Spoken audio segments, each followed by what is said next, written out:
मोक्ष मार्ग के प्रतिपादक चरण तीर्थंकर श्रमण भगवान महावीर स्वामी के चरणों में कोटि कोटि वंदन करते हुए एक भवावतारी चर्चा चक्रवर्ती भीष्म प्रतिज्ञाधारी अखंड बाल ब्रह्मचारी आचार्य सम्राट पूज्य श्री जयमल जी महाराज साहब के चरणों में कोटि कोटि वंदन करते हुए उन्हीं के प्यारे कटघर आचार्य सम्राट पूज्य श्री सुखचंद्र जी महाराज साहब के चरणों में कोटि कोटि वंदन। जय गच्छाधिपति व्याख्यान वाचस्पति उग्र विहारी वचन सिद्ध साधक बारवे कटघर आचार्य प्रभु श्री पार्श्वचंद्र जी महाराज साहब घोर तपस्वी उपाध्याय प्रभु श्री गुणचंद्र जी महाराज साहब मेरे दासा के आयाम मम जीवन उद्धारक परम पूज्य गुरुदेव डॉक्टर श्री पदमचंद्र जी महाराज साहब के चरणों में कोटि कोटि वंदन करते हुए सभी गुरु भक्तों के चरणों में वंदन करते हैं। गुरुदेव श्री की आज्ञा से आत्मबंधु अनंत अनंत ज्ञानी सर्वज्ञ सर्वदर्शी तीर्थंकर प्रभु महावीर स्वामी जिन्होंने संसार के भव्य प्राणियों को जिनवाणी के माध्यम से बोध दिया। लाखों करोड़ों लोग होते हैं जो मनुष्य जन्म को प्राप्त करते हैं और लाखों लोग होंगे या हजारों लोग होंगे जो जिनवाणी श्रवण करते हैं, लेकिन उन हजारों लोगों में से सिर्फ सैकड़ों लोग होते हैं जिनके मन में जिनवाणी सुनने के बाद क्या जागृत होती है? श्रद्धा जागृत होती है। और उन सैकड़ों लोगों में से कुछ ही ऐसे विरले जीव होते हैं जिसके भीतर से पराक्रम करने का भाव जागृत होता है, पुरुषार्थ करने का अवसर प्राप्त होता है और उनके कर्मों का ऐसा क्षोभम होता है जिसके माध्यम से वो साधक जिनवाणी को हृदयंगम कर लेता है। आत्मबंधु समस्त लोग जो 14 रजू प्रमाण है, समस्त लोग के अंदर सूक्ष्म बादल जीव ठसाठस भरे पड़े। अगमकांड कहते हैं कि जीव दो प्रकार के हैं, सूक्ष्म और बादल। बादल यानी जो आंखों को दिखाई दे सकते हैं और जो विशेष साधनों के माध्यम से भी दिखाई दे सकते हैं। और सूक्ष्म जीव ऐसे होते हैं जो हमारे चर्म चक्षुओं को नहीं दिखाई देते। किनको दिखाई दे सकते हैं? केवल भगवंतों को दिखाई दे सकता है। ज्ञानी जन ने कहा कि जिस तरह से एक काजल की डिबिया में काजल ठसाठस भरा हुआ रहता है, उसके अंदर आप कहीं पर भी स्थान आकाश नजर नहीं आता, स्पेस दिखाई नहीं देता। ठीक उसी प्रकार इस संपूर्ण लोक के अंदर सूक्ष्म जीव ठसाठस भरे पड़े हैं। आगमकारों ने तत्व का ज्ञान सिखाने के लिए उपमाएं दे दी, कंपैरिजन किया कि इसके साथ इस तरह से उपमित करेंगे, कंपैरेटिव स्टडी करेंगे तो आसानी से समझ में आ जाए। अब ऐसा अगर कोई कह दे कि संपूर्ण लोक के अंदर सूक्ष्म जीव ठसाठस भरे पड़े हैं तो समझ में नहीं आता कि ठसाठस कैसे भरे हैं। अगर आपने हाथ को ऐसा किया तो कितने सारे सूक्ष्म जीव क्या होंगे यहाँ पर मौजूद होंगे, लेकिन पता है क्या?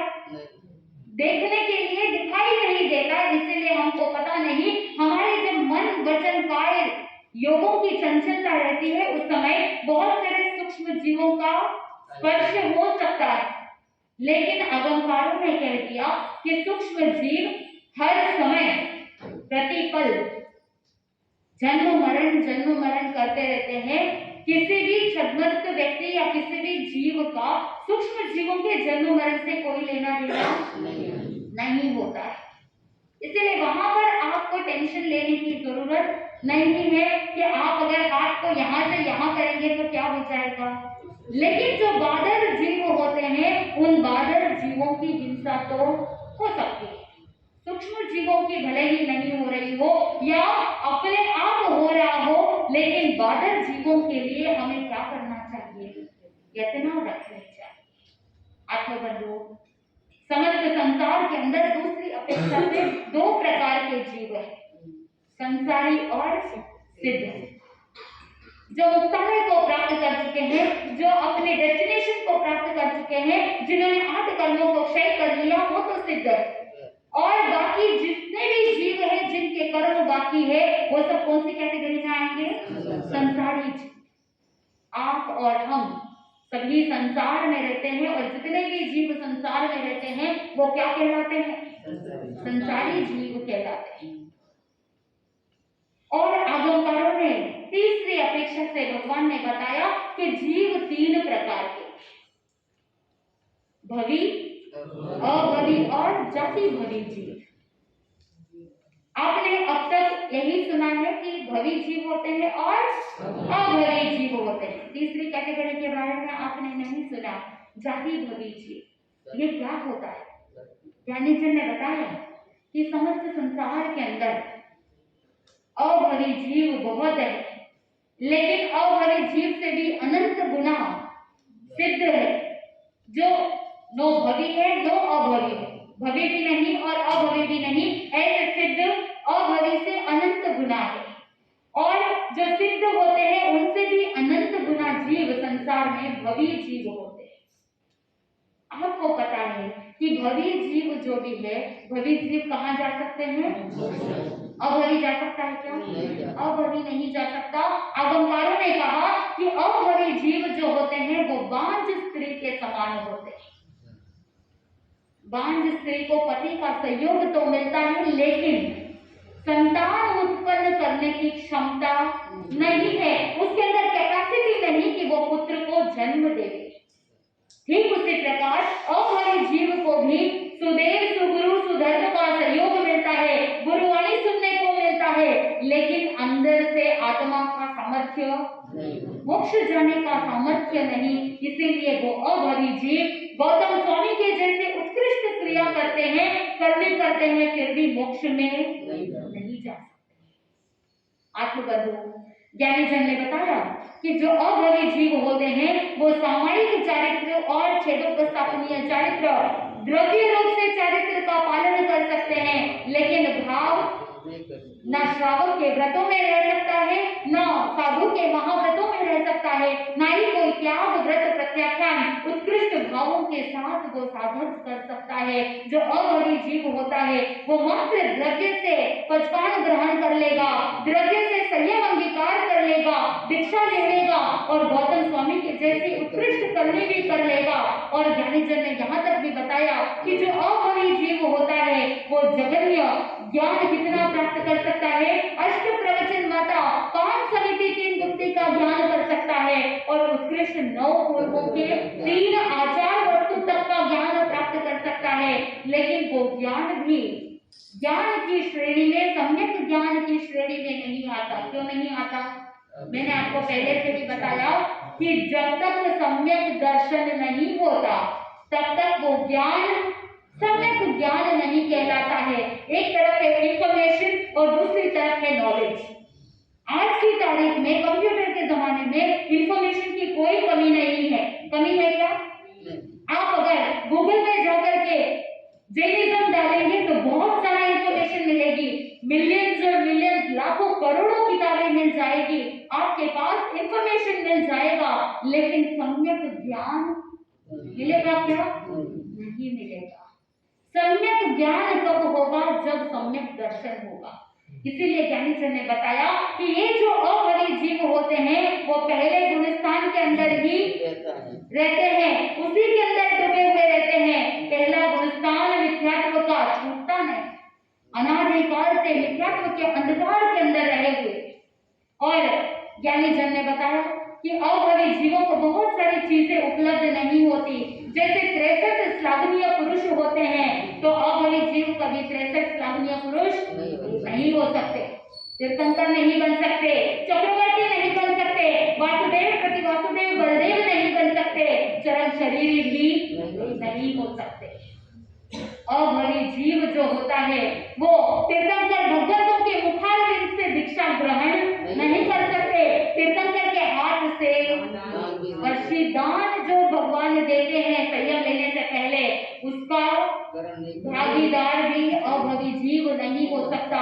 जब वर्षीदान देते हैं भगवान तो प्राणी मात्र के प्रति अनुकंपा भाव रखने वाले, सभी को एक समान दान देने वाले हैं, लेकिन जो कुबेर देव होते हैं वो क्या करते हैं?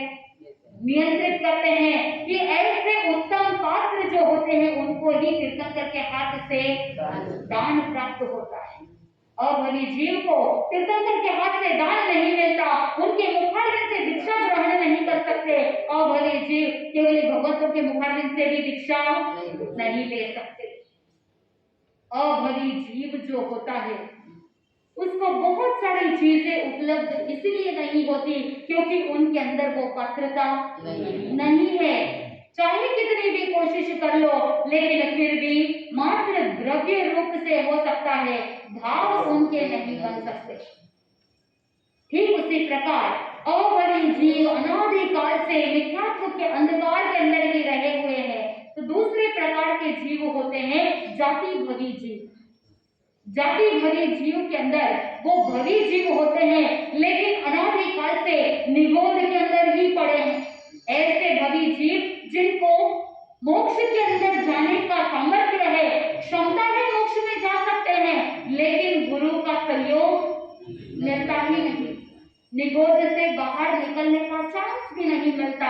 और साथ में ज्ञानी जन ये भी कहते हैं कि वहां पर बहुत ज्यादा वेदना सहन करनी पड़ती है, बहुत दुख सहन करना पड़ता है। और जब ये जाति भवी जीव इतना दुख इतनी वेदना सहन करने के बाद अगर निगोध से अव्यवहार राशि से निकल भी जाते हैं, निगोध से निकलने के बाद एक इंद्रिय के अंदर ही डूबे हुए रहते हैं। बहुत से ऐसे जाति भवी जीव है जो एक इंद्रिय से बेइंद्रिय तक भी विकास नहीं हो पाता, और अगर विकास हो भी जाता है तो ऐसे जाति भवी जीवों को गुरु का सहयोग मिलता ही नहीं। और जब गुरु का सहयोग नहीं मिलता है तो संसार के अंदर ही परिभ्रमण करते ही रहते हैं, ये चक्र चलता ही रहता है, उनके अंदर वो गुरु का सानिध्य नहीं मिलता है। इसीलिए प्रभु महावीर स्वामी के जीवन के अंदर भी जब विकास का क्रम प्रारंभ हुआ तो उस विकास के क्रम के अंदर भी इम्पोर्टेंट क्या था, गुरु का तत्व इम्पोर्टेंट था। क्योंकि गुरु अगर नहीं मिले होते भगवान महावीर स्वामी के जीव को तो उनके सम्यक्त्व की यात्रा भी प्रारंभ होती क्या?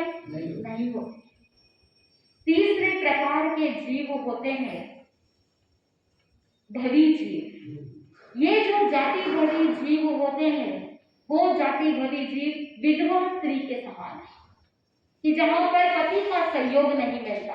पुत्र को उत्पन्न करने की क्षमता तो है, रिप्रोडक्टिव सिस्टम बहुत अच्छा है, लेकिन फिर भी पति का सहयोग नहीं, इसीलिए पुत्र नहीं जन्म दे सकता है, संतान उत्पन्न नहीं हो सकती। ये जाति भवी जीव।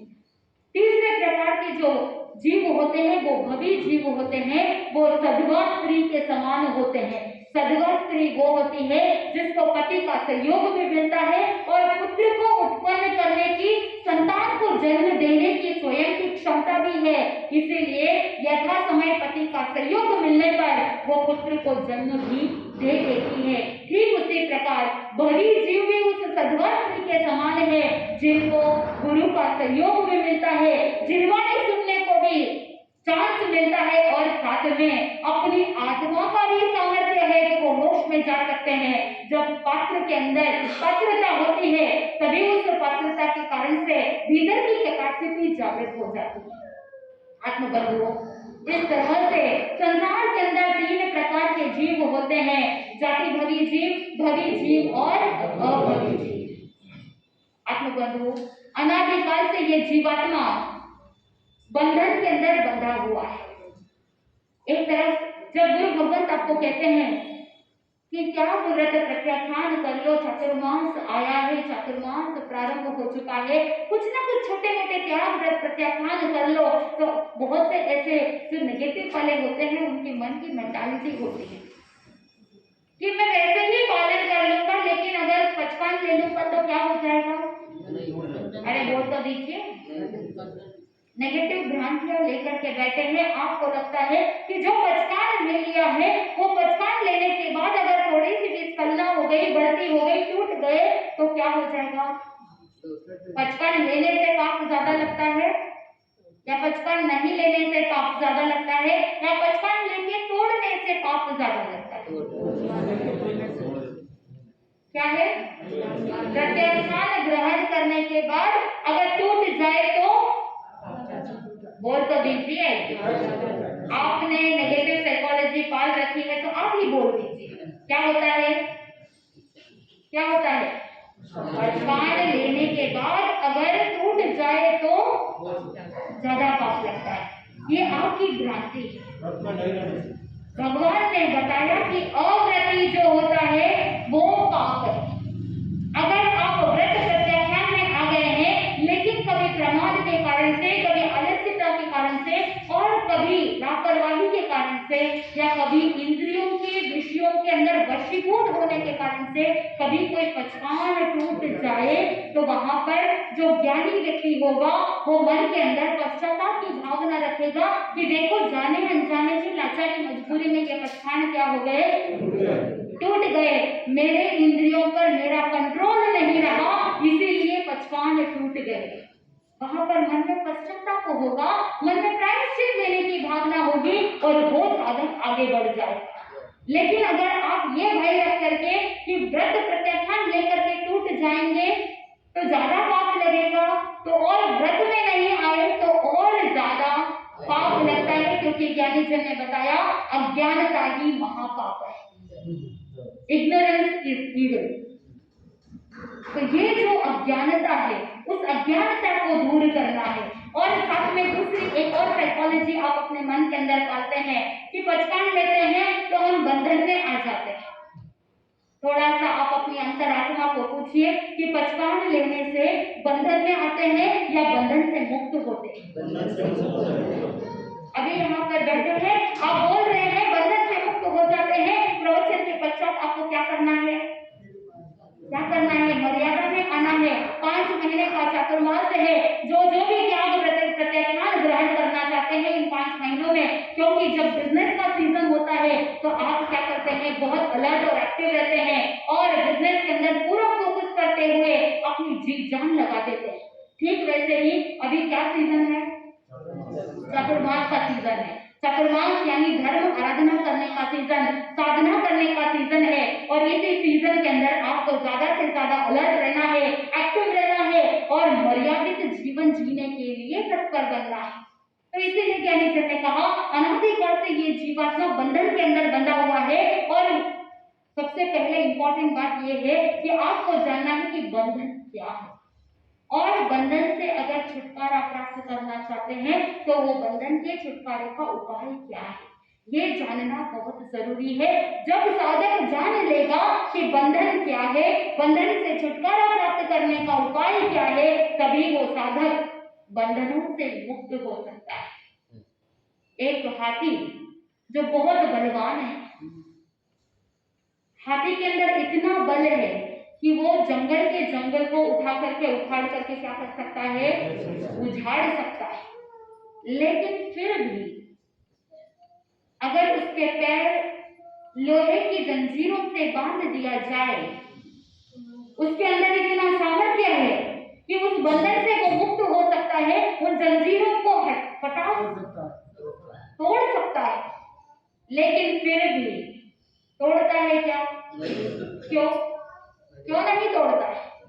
बचपन से उसकी साइकोलॉजी है। जब हाथी छोटा था, नन्हा मुन्ना सा बच्चा था, उस समय मालिक ने क्या किया, मालिक ने उसे लोहे की जंजीर से बांध दिया, खूंटे से बांध दिया। उसके अंदर सामर्थ्य है कि वो खूंटे से निकल करके आजाद हो सकता है, स्वतंत्र बन सकता है। लेकिन फिर भी बचपन में सामर्थ्य नहीं था। लेकिन जैसे जैसे बड़े हुए, लेकिन वो अपनी साइकोलॉजी के घेरे के अंदर बंधा हुआ, वो बंधन के अंदर बंधा हुआ है। शारीरिक रूप से तो बंधन टूट गए, लेकिन मानसिक रूप से अभी भी क्या है, बंधा हुआ है, जकड़ा हुआ है। मन के अंदर ये मर्यादा है, सोचता है कि अगर लोहे की जंजीर से मेरे पैर बांध दिया जाए तो मैं हलन चलन नहीं कर सकता। उसकी जो कैपेसिटी थी, उसका जो पोटेंशियल था, उसका पोटेंशियल क्या हो गया, क्षमता क्या हो गई, रुक गई। क्या यही दशा आपकी नहीं है? बचपन में आपको लगा कि मुझसे उपवास नहीं होता, बचपन में आपको लगा कि मैं एकासन हैंडल नहीं कर सकता, और जैसे जैसे बड़े हुए उसके बाद आपने वो नेगेटिविटी रख ली कि अगर उपवास करूंगा तो शरीर में कमजोरी आ जाएगी और न जाने क्या क्या हो जाएगा, आप ही जानते हैं। हम आपको बोल रहे हैं कि चातुर्मास में आयंबिल और एकासन की लड़ी चालू है, आप एक एकासन कर लीजिए, एक आयंबिल कर लीजिए, तो आप 100 बार सोच रहे हैं क्या मुझसे एकासन हो जाएगा। गुरुदेव कहते हैं कि भक्त की भक्ति और गुरु की शक्ति, मेरे अंदर वो सामर्थ्य नहीं कि मैं तपस्या कर सकूं, मेरे अंदर वो सामर्थ्य नहीं कि मैं साधना कर सकूं, लेकिन गुरुदेव आपकी भक्ति किए बगैर मैं रह नहीं सकता। और मेरी भक्ति के माध्यम से आपकी जब कृपा बरस जाएगी तो मेरे अंदर वो सामर्थ्य जागृत हो जाएगा। यही बात आचार्य मानता हूं। जब अज्ञात भगवान की स्तुति करते हैं और उस स्तुति के दौरान वो मातुकाचार्य कहते हैं अल्पश्रुतम श्रुतवताम परिहास धाम, मैं अल्पश्रुत हूँ, मैं अल्प ज्ञानी हूँ, लेकिन फिर भी आपकी स्तुति किए बिना मेरी जीवा रह नहीं सकती। मेरे पास इतनी वोकैबुलरी नहीं है, मेरे अंदर इतना सामर्थ्य नहीं कि मैं इतने शब्दों का संयोजन कर सकूं, लेकिन फिर भी जिस तरह से आम्र मंजरी आती है, आम का सीजन आता है, तो जब नई कोकिलें आती है उस समय कोयल आवाज किए बिना रह नहीं सकती। ठीक उसी प्रकार मेरे भीतर से वो भक्ति की भावना जागृत हो रही है और उसी भक्ति से प्रेरित होकर के मेरे अंदर शब्दों का इतना संयोजन नहीं, लेकिन अल्प ज्ञानी होने के बावजूद आपकी स्तुति किए बिना मैं रह नहीं सकता।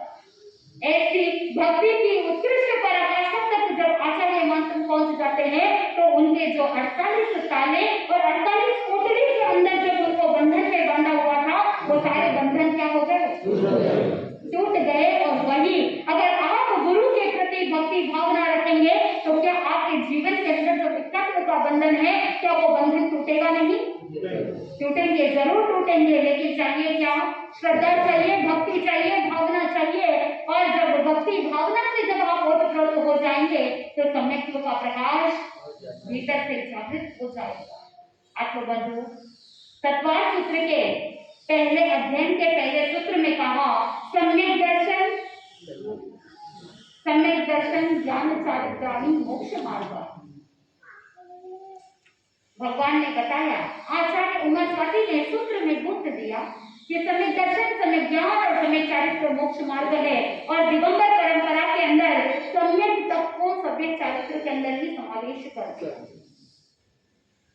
जब तक सम्यक दर्शन नहीं होता तब तक ज्ञान नहीं हो सकता, और जब तक सम्यक ज्ञान नहीं तो चारित्र भी सम्यक चारित्र नहीं हो सकता, और जब तक सम्यक चारित्र नहीं तब तक मोक्ष की मंजिल भी नहीं हो सकती। इसीलिए अगर मोक्ष की मंजिल को प्राप्त करना है तो सबसे पहला रिक्वायरमेंट है कि सम्यक दर्शन को, सम्यक्त्व को प्राप्त करना। सम्यक्त्व किसे कहना? सुदेव, सुगुरु, सुधर्म पर श्रद्धा रखना। स्वामी जी ने भी आपको बताया, बहुत डिटेल से आपने सुना कि सुदेव, सुगुरु, सुधर्म के प्रति श्रद्धा रखना, जीव अजीव आदि 9 तत्वों के ऊपर श्रद्धा प्रतीति रखना, और साथ में तीर्थंकर भगवंत ने जो धर्म बताया, जो वाणी बताई, उस पर अटूट आस्था रखना। उसी का नाम क्या है? सम्यक दर्शन। आत्मबंधु के सम्यक दर्शन की प्राप्ति कैसे होती है इसके लिए बताया गया अगले सूत्र में, तन्नी सर्गा गति गवात्वा। 2 प्रकार से सम्यक्त्व की प्राप्ति हो सकती है, निसर्ग और अधिगमज। निसर्ग यानी नैसर्गिक, नेचुरल, अपने स्वभाव से अपने आप बोध की प्राप्ति होना, श्रद्धा होना, वो क्या कहलाता है? निसर्ग। नैसर्गिक रूप से नेचुरली सम्यक्त्व की प्राप्ति होना। दूसरा है अधिगम, यानी तीर्थंकर भगवंत या गुरु भगवंतों के उपदेश से जो बोध की प्राप्ति होती है वो अधिगमज। ये दोनों जो है वो बाह्य निमित्त है, लेकिन अंतरंग कारण क्या है? अंतरंग कारण ये बताया जाता है कि जब साधक मोहनीय कर्म की 7 प्रकृतियों का क्षय या उपशम या अक्षोषण कर लेता है, वो 7 प्रकृतियां कौन कौन सी है? अनंतानुबंधी क्रोध, मान, माया और लोभ। अनंतानुबंधी का मतलब क्या है? शब्द के अंदर ही अर्थ छुपा हुआ है, अनंत अनुबंध, यानी लंबे समय तक कषाय चलते ही रहते हैं, तीव्र कषाय जिसके अंदर रहता है वो अनंतानुबंधी चतुष्क कहलाता है। जब अनंतानुबंधी क्रोध, मान, माया, लोभ और साथ में दर्शन मोहनीय की 3 प्रकृतियां, सम्यक्त्व मोहनीय, मिथ्यात्व मोहनीय और विश्व मोहनीय, जब इन 7 प्रकृतियों का या तो क्षयोक्षम हो जाता है, यानी कुछ प्रकृतियों का क्षय होना और कुछ प्रकृतियों का उपशम होना। उपशम का मतलब है ढकना, छिप जाना।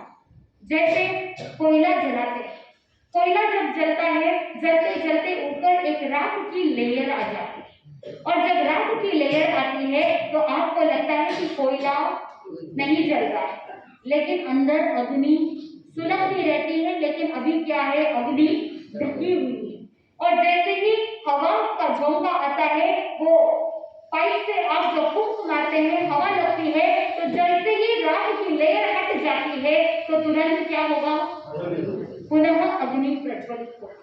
ठीक उसी प्रकार जब कर्म की कुछ प्रकृतियों को उपशमित किया जाता है, ढका जाता है, कुछ समय के लिए दबाया जाता है, और निमित्त ला करके जैसे ही वो लेयर हट जाता है तो पुनः उदय के अंदर आता है, उसे क्या कहा, उपशमन।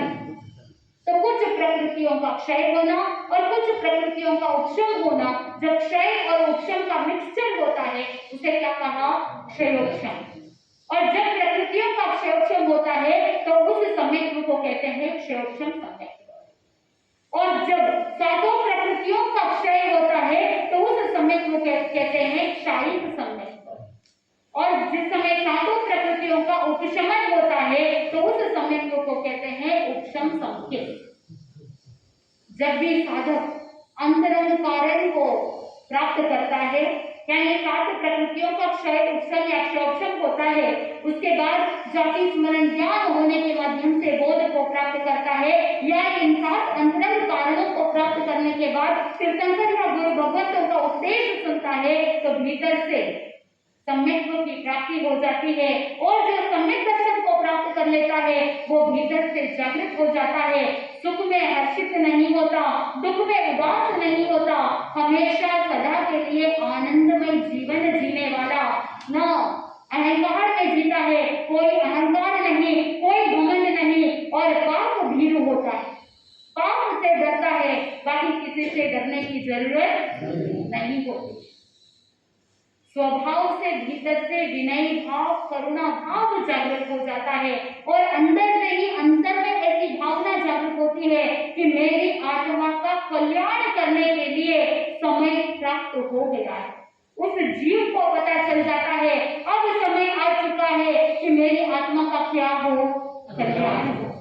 सम्यक रत्न उसी को प्राप्त होता है जब उसके भव स्थिति उतनी कम हो, यानी कर्म बंधन की जो स्थिति होती है वो क्रोधारूढ़ी सागरों से कम हो, उस समय उसे क्या प्राप्त होता है, सम्यक की प्राप्ति होती है। संसार परिभ्रमण जब सीमित हो जाता है तब साधक को सम्यक रत्न की प्राप्ति हो जाती है। आत्मबंधुओं, भगवान महावीर स्वामी की यात्रा भी प्रारंभ हुई थी जम्बूद्वीप के पश्चिम महाविदेय क्षेत्र में जयंती नाम की नगरी थी।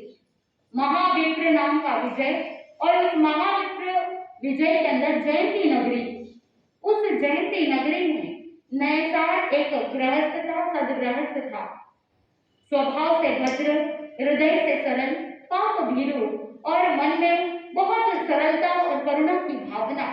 एक सदगृहस्थ के मन में जो जो गुण होने चाहिए वो सारे गुण नैसार के अंदर उपलब्ध थे। जैसे ही मैंने आपको रिक्वायरमेंट्स बताई थी, क्वालिटीज बताई थी कि सम्यक्त्व को प्राप्त करने की जो भूमिका होती है उस समय भीतर से ये सारे गुण क्या होने चाहिए, प्रकट होने चाहिए। तो नैसार के अंदर भी वो सारे गुण प्रकट हो गए। वो गुण ग्राहकता, और सम्यक्त्व का सिंपल डेफिनेशन है कि जो साधक गुणों को ग्रहण करने के लिए तैयार रहता है, जो गुण ग्राही होता है, वो क्या बन जाता है, सम्यक्त्व बन जाता है। और जो महापुरुषों के गुणों को स्मरण करता है, उनके गुणों को ग्रहण करने के लिए तत्पर बन जाता है, और कर्मों को क्षय करने के लिए हमेशा पुरुषार्थ करता है, वो सम्यक दर्शन की उत्कृष्ट पराकाष्ठा तक पहुंच जाता है। नैसार लकड़ियों को ला करके भवन का निर्माण करना, लकड़ियों की गाड़ी बनाना, ये सारा उसका व्यवसाय था। एक बार राजा की आज्ञा प्राप्त करके भवन के निर्माण के लिए जो बड़े बड़ी लकड़ियां चाहिए थी, कर्मचारियों को साथ में लेकर के गया और जंगल के अंदर जा रहा था। जंगल के अंदर लकड़ियां काटते काटते दोपहर हो गई थी, और दोपहर के समय में बहुत भयंकर गर्मी भी बढ़ रही थी और भूख भी बढ़ रही थी, और उसी धूप और गर्मी के कारण से सभी कर्मचारी भी व्याकुल थे और नैसार इतना करुणा भावी था कि उसने सभी कर्मचारियों को क्या कहा कि तुम जाओ, भोजन का समय हो गया है, भोजन का समय रोकना नहीं चाहिए, थोड़ी देर के लिए वृक्ष के नीचे, पेड़ के नीचे विश्राम भी कर लेना, भोजन का उपयोग भी कर लेना। वो सभी लोग पेड़ के नीचे बैठ करके भोजन को खोलते हैं, क्योंकि उस जमाने के अंदर जब भी कोई काम करने के लिए जाते तो दिन में साथ में भोजन साथ में लेकर के जाते हैं। आज के जमाने जैसा नहीं कि आप एक बार स्विगी कर लेते हैं, जोमेटो कर लेते हैं, ऑर्डर कर लेते हैं और तुरंत आपके पास होम डिलीवरी हो जाती है। लेकिन उस जमाने के अंदर वो बाहर का भोजन उपलब्ध नहीं था, शुद्ध घर का भोजन करते थे, इसलिए स्वस्थ भी रहते थे। तो वो नैसार को भी बुलाते हैं कि स्वामी आप भी पधारो, आप भी भोजन करो। लेकिन नैसार का नियम था कि जब तक अतिथि का सत्कार नहीं करते, किसी भी अतिथि को भोजन नहीं कराते, तब तक भोजन नहीं करते। वो जमाना था जब अतिथि देवो भव की शिक्षा जन जन तक व्याप्त थी। और श्रावक के 12 व्रतों में 12वां व्रत कौन सा? अतिथि संविभाग। कोई भी अतिथि आए, कोई संत महात्मा आए तो उनको क्या करे? आहार दान देने के बाद स्वयं भोजन करे। ऐसी भावना नैसार ने सोचा कि मैं अतिथि को भोजन कराए बिना स्वयं भोजन कैसे कर लूं। और दृष्टि इधर उधर जंगल के अंदर दौड़ा रहा है, लेकिन जंगल के अंदर उसे कहाँ मिलने वाले हैं अतिथि। लेकिन ज्ञानी जन कहते हैं कि जिसकी भावना होती है और जिसकी भावना बहुत प्रबल होती है, उनकी भावना फलीभूत हो जाती है। दूर जंगल के अंदर पहाड़ियों के तलहटी से कोई संत महात्मा चल करके इसी जंगल की ओर आ रहे थे। जैसे ही संत महात्मा को देखकर नैसार के मन में प्रसन्नता की भावना जागृत हुई। आज के जमाने के जैसे नहीं कि घर में 2 मेहमान आ गए तो आप उदास हो जाते हैं, मुंह बनाना चालू कर देते हैं। और अगर पतिदेव ने पहले आपको इन्फॉर्मेशन नहीं दी कि घर में मेहमान आने वाले हैं, तो आप अपने पतिदेव को भी क्या कहेंगे? उपवालंब देंगे, कंप्लेंट करेंगे, बोलेंगे कि पहले नहीं बोल सकते थे क्या, मेरे इतने सारे कमिटमेंट थे, मैं कब खाना बनाऊं, और न जाने क्या क्या क्या क्या कंप्लेंट आप बोल देंगे। लेकिन वो जमाना ऐसा नहीं था। अतिथि को देख करके मन में हर्ष की भावना जागृत होती कि आज मुझे अवसर मिला है कि मैं अतिथि का सत्कार करूं, आज मुझे ऐसा सौभाग्य प्राप्त हो रहा है कि मैं मेहमानों का क्या करूं? सेवा शुश्रूषा करूं। ये साधारण सेवा भक्ति की भावना उस जमाने में थी। नैसार ने जैसे ही महात्मा को देखा, मन प्रफुल्लित हो गया और वहां पर अपना भोजन वहीं छोड़ करके आगे जाता है उन महात्मा को लेने के लिए। जैसे ही जाता है, संत महात्मा को पूछता है कि आप इस घने जंगल में क्या कर रहे हैं, कैसे इस घने जंगल में आना हुआ? यहाँ पर शस्त्र सज्जित जो सैनिक होते हैं वो भी बिना शस्त्र अकेले यहाँ पर नहीं आ सकते, फिर आप यहाँ पर कैसे आए? इस घने जंगल में आप मुनिराज क्या कर रहे हैं?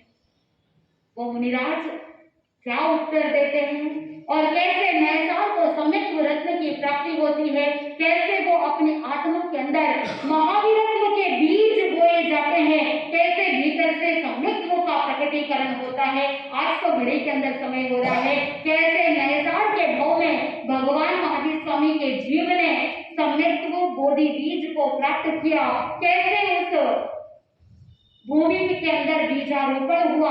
ज्ञानी जन कहते हैं भीतर तो क्षमता बहुत होती है, जो भवी जीव होते हैं उनके अंदर मोक्ष में जाने की क्षमता तो होती है, लेकिन समय पर सही गुरु का सहयोग मिलना और उसे बोध को प्राप्त करके आत्मा का कल्याण करने का अवसर प्राप्त करना, ये बहुत दुर्लभ बताया जाता है। और ये दुर्लभता सहजता के साथ नैसार को प्राप्त हुआ और ये नैसार के भाव में कैसे अपनी आत्मा को आगे बढ़ाने के लिए धर्ममय जीवन की ओर आगे बढ़ते हैं।